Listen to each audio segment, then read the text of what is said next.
ಇನ್ನೂ ಬಂದಿಲ್ಲ. ಇಲ್ಲ ಗೌಪ್ಯತೆ ಅಂತ ಏನು ಇರುತ್ತೆ ಗೌಪ್ಯತೆ ಅಂತ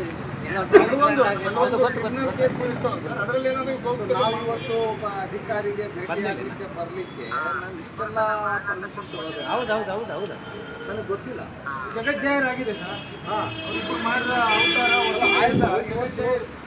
ಒಬ್ಬ ಸಾಮಾನ್ಯ ವ್ಯಕ್ತಿ ಭೇಟಿ ಆಗಬೇಕಿದ್ರೆ ಅಷ್ಟೊಂದು ರಿಸ್ಟ್ರಿಕ್ಷನ್ ಅಂತ. ಸಾಮಾನ್ಯ ನಾಗರಿಕರಿಗೆ ಆಮೇಲೆ ಇನ್ನೊಂದು ದಯವಿಟ್ಟು ಗಮನಿಸಬೇಕು, ನಾವು ಯಾವೆಲ್ಲ ಕಚೇರಿಗೆ ಹೋಗ್ತೀವಿ ಆ ಕಚೇರಿಗೆ ಬಾಗಿಲವನ್ನು ಹಾಕೊಂಡು ಕೂತ್ಕೊಂಡಿರ್ತಾರೆ ಅಧಿಕಾರಿಗಳು. ಇಲ್ಲಿ AC ಹಾಕ್ಕೊಂಡಿರ್ತಾರೆ. AC ಹೋಗ್ಬಾರ್ದಂತ ಏನೋ ಇದ್ರೆ ಟ್ರಾನ್ಸ್ಪರೆಂಟ್ ಗ್ಲಾಸ್ ಹಾಕ್ಕೊಂಡು ಕುಡಿಸ್ಕೊಂಡ್ರೆ ಏನು ಕೆಲಸ ಮಾಡ್ತಾ ಇದ್ದಾರೆ, ಎಷ್ಟು ಬಿಸಿ ಇದ್ದಾರೆ, BCಯಲ್ಲಿದ್ದಾರೋ ಮೀಟಿಂಗಲ್ಲಿದ್ದಾರೋ ಏನು ಮಾಡ್ತಾ ಇದ್ದಾರೆ ಗೊತ್ತಾಗಲ್ಲ. ಹೊರಗಡೆ ನಾವು ಇವತ್ತು ನಾವು ಸಂಬಳಕ್ಕೆ ಸ್ಟ್ರಾಂಗ್ ಆಗಿ ಮಾತಾಡಿ ಕರ್ಕ ಬರ್ರಿ ಅವ್ರನ್ನ.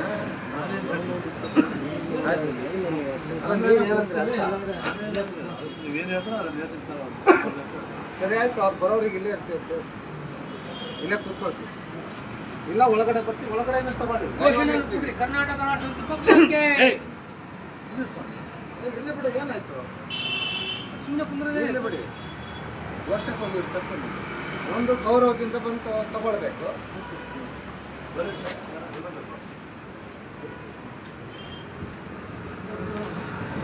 ಕುತ್ಕೊಳ್ಳಿ. ಸೂರ್ಯ ಬರ್ತಾರೆ ನಮ್ಗೆ ಅವ್ರೇನೋ ಗೊತ್ತಾಗ್ತದೆ.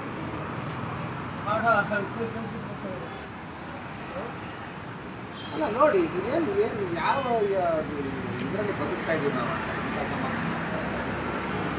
ತಗೊಳಕ್ಕೆ ಈಗ ಭಯನ ಏನೋ ಕೊಲೆ ಮಾಡ್ಲಿಕ್ಕೆ ಬಂದಿದ್ವಾ, ಬೆದರಿಕೆ ಹಾಕಿ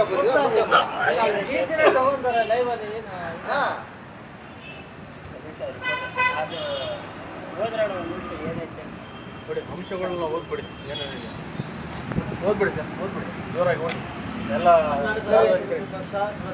ನ್ಯಾಯಮೂರ್ತಿ PS ಪಾಟೀಲ್, ಮಾನ್ಯ ಲೋಕಾಯುಕ್ತರು, ಕರ್ನಾಟಕ ಲೋಕಾಯುಕ್ತ ಬೆಂಗಳೂರು, ಹಾಗೆ ಪ್ರತಿಗಳು ನ್ಯಾಯಮೂರ್ತಿ KS ಫಣೀಂದ್ರ, ಮಾನ್ಯ ಉಪ ಲೋಕಾಯುಕ್ತರು, ಕರ್ನಾಟಕ ಲೋಕಾಯುಕ್ತ ಬೆಂಗಳೂರು, ಹಾಗೆ ಇನ್ನೊಂದು ಕಾಪಿ ನ್ಯಾಯಮೂರ್ತಿ B. ನೀಲಪ್ಪ, ಮಾನ್ಯ ಉಪ ಲೋಕಾಯುಕ್ತರು, ಕರ್ನಾಟಕ ಲೋಕಾಯುಕ್ತ ಬೆಂಗಳೂರು, ಹಾಗೂ ಜಿಲ್ಲಾ ಲೋಕಾಯುಕ್ತ ಕಚೇರಿ ಮುಖ್ಯಸ್ಥರು ಬಳ್ಳಾರಿ. ಇವರಿಗೆ ತಿಳಿಸುವ ವಿಷಯ ಏನಂತಂದರೆ, ಮಾನ್ಯ ಸುಲಿಗೆಕೋರರು ಲೋಕಾಯುಕ್ತ ಸಂಸ್ಥೆಯಲ್ಲಿರುವ ಮಾಧ್ಯಮಗಳಲ್ಲಿ ವರದಿಯಾಗಿರುವ ಹಿನ್ನೆಲೆಯಲ್ಲಿ ಲೋಕಾಯುಕ್ತ ಸಂಸ್ಥೆಯಲ್ಲಿಯ ಅಧ್ಯಕ್ಷತೆ ಮತ್ತು ಭ್ರಷ್ಟಾಚಾರ ಹಾಗೂ ಲೋಕಾಯುಕ್ತ ಸಂಸ್ಥೆಯಲ್ಲಿ ಈ ಕೂಡಲೇ ಅಗತ್ಯವಾಗಿ ಆಗಬೇಕಾಗಿರುವ ಸುಧಾರಣೆಗಳ ಕುರಿತು 1999 ಅವಧಿಯಲ್ಲಿ ಕರ್ನಾಟಕ ರಾಜ್ಯ ಉಚ್ಚ ನ್ಯಾಯಾಲಯದ ಮುಖ್ಯ ನ್ಯಾಯಮೂರ್ತಿಯಾಗಿದ್ದ ವೈ ಭಾಸ್ಕರ್ ರಾವ್ 2013ರಲ್ಲಿ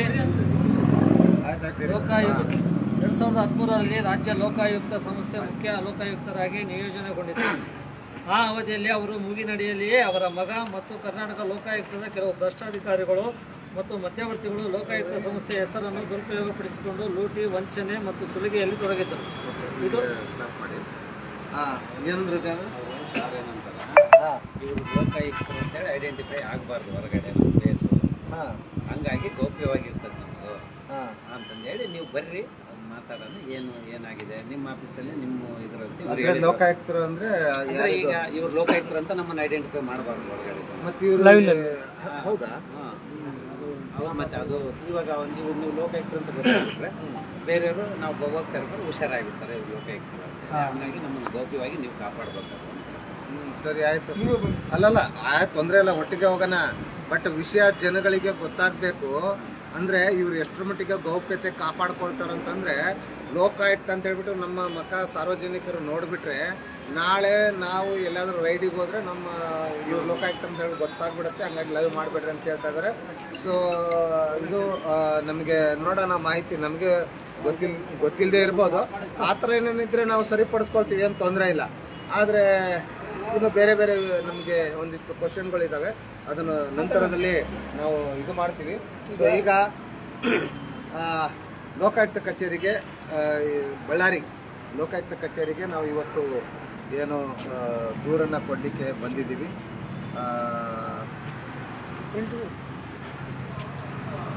ಹಾಂ,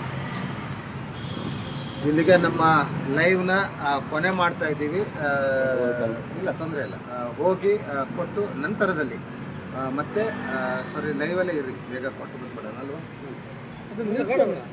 ಮುಗ್ಸೋಣ?